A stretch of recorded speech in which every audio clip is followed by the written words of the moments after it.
হেলালুদ্দিন ভাইয়ের প্রশ্ন চলে আসছে, যেটা আমার এই কলার এই মাত্র প্রশ্ন করলেন। হেলালুদ্দিন ভাইয়ের প্রশ্ন কি? তিনি 2005 সালে লিগ্যালি এসে 2000 ওভারস্টে করে 19 সালে রেফিউজি স্ট্যাটাস পায় এই ভাইয়ের মতো। আইএলআর পেয়েছেন। এখন আইএলআর পাওয়ার পর ন্যাচারালাইজেশনের সময় হোম অফিসের গুড ক্যারেক্টারে তার কি সুবিধা হবে, কি অসুবিধা হবে, এইটাই হচ্ছে তার প্রশ্ন। আমরা তাহলে চলে যাই হচ্ছে কম্পিউটারে, একটু চলে যাই, দেখি আমাদের কি বলেছে ন্যাচারালাইজেশনের good character. Nationality good character আমরা চলে যাচ্ছি। এখানে ওভারস্টেইং এর ব্যাপারে একটা বলে দেওয়া আছে এবং লিগ্যাল স্টেপের কথা বলে দেওয়া আছে। এটা 50 পৃষ্ঠায় মোস্ট প্রবাবলি, আমি একটু নিচের দিকে নামি। এই যে 50 পৃষ্ঠায় দেওয়া আছে এইটা, ইমিগ্রেশন ব্রিচেস। আমাদের কি বলছে? ইমিগ্রেশন ব্রিচেস মানে আপনার অভিবাসনের কি কি ফাঁক ফোকর আছে এবং কোথায় আপনার সুবিধা অসুবিধা আছে। সুতরাং এখানে এই কন্ডিশনগুলো বলে দেওয়া হলো প্রথমে। তারপরে নিচের দিকে আসি, লফুল রেসিডেন্স। লফুল রেসিডেন্সকে 4 ভাগে ভাগ করা আছে। প্রথমটা হচ্ছে ওভারস্টেইং, আপনাদের হেলাল ভাই এবং এই কলারের মতো ইলিগাল এন্ট্রি এ জীবনও পাবে না, অ্যাবসকন্ডিং এবং রিপোর্ট বা এর ক্ষেত্রে অসুবিধা করে। তাহলে আমার ওভারস্টেইং এর টাকা আমি কি দেখতে পাই?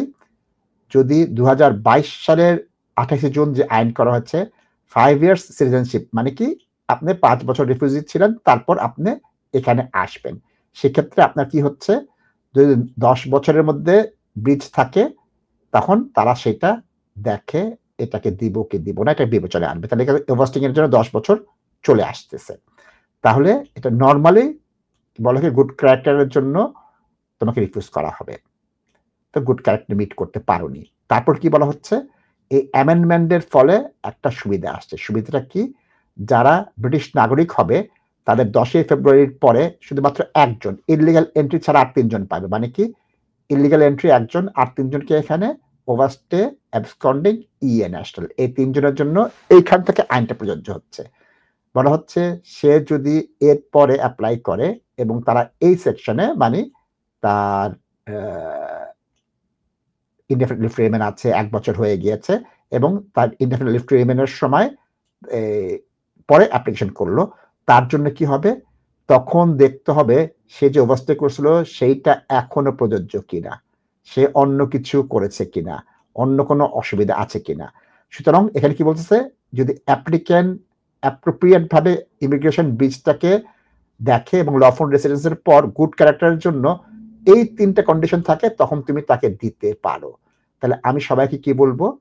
আমি বলবো যে আপনারা এই 50 পৃষ্ঠার কন্ডিশনগুলো কভার লেটারে লিখবেন, লিখে অ্যাপ্লাই করবেন। আমি ওভারস্টে ছিলাম, আমি দুঃখিত, এই একটি ওভারস্টে ব্রিজ করা ছাড়া আমার কোনো অসুবিধা নেই। 2022 সালের 28 জুনে তোমরা যে আইন প্রণয়ন করেছো, সে আইনের অধীনে আমি বলছি আমার সিঙ্গেল ব্রিজ হচ্ছে ওভারস্টে। আমি দুঃখিত, আমি এটার জন্য শর্মিন্দা। আমাকে তুমি এটাকে ডিসরিগার্ড করো এবং ডিসক্রিয়েশন দিয়ে তখন এটাকে তুমি গ্রহণ করে দাও। এটা যদি বলেন তারা গ্রহণ করতে পারে, নাও পারে।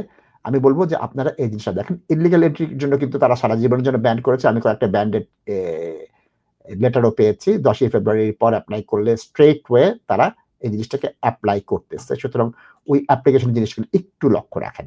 ধন্যবাদ।